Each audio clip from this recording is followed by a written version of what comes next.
Әулиеата ауданы әкімінің орынбасары желтоқсан көшесі нөмірі 86-шы үйдің тұрғындарымен көшпелі кездесу өткізді.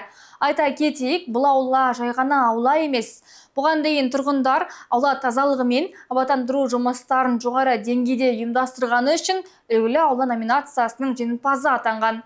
Кездесуге жергілікті әкімдік өкілдерімен қатар ТЖД қызметкерлері, полиция басқармасының және коммуналдық қызметтердің мамандары қатысты. Үлгілі аула ортақ еңбектің нәтижесі. Желтоқсан көшесі нөмірі 86-шы үйдің тұрғындары өз ауласын күтіп баптауға бей-жай қарамайтынын бұған дейін-ақ дәлелдеп, үлгілі аула атағын жеңіп алған. Дегенмен ең көрікті әрі таза ауланың өзінде билік өкілдері мен құқық қорғау органдарының араласуын қажет ететін мәселелер кездеседі.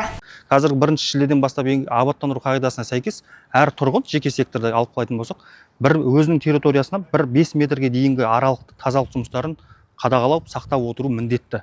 Ол жерде жаңа инертті материал, жаңа құрылыс материалдарын қоюға да рұқсат жоқ.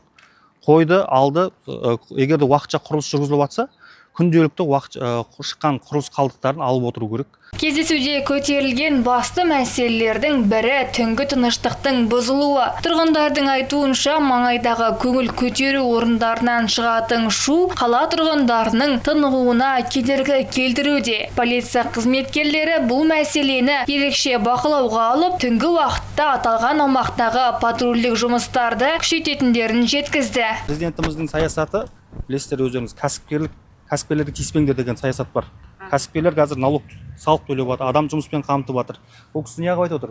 Бұл бет алды анау айтты деп бара бермейді. Оның барғанда да әр вызовын тіркелу керек. Себеп негіздеме болу керек. Сонымен қатар ТЖД мамандары тұрғындарға өрт қауіпсіздігі ережелерін еске салды. Ал коммуналдық қызмет өкілдері үйдің ағымдағы күтімі мен абаттандыруға қатысты өтініштерін қабылдады. Кездесу барысында айтылған өтініштер мен барлық ұсыныстар хаттамаға енгізіліп, алдағы уақытта тиісті жұмыстар атқарылады. Мадина Берденқұл, Мақсат Болтаханов, 7/7 News.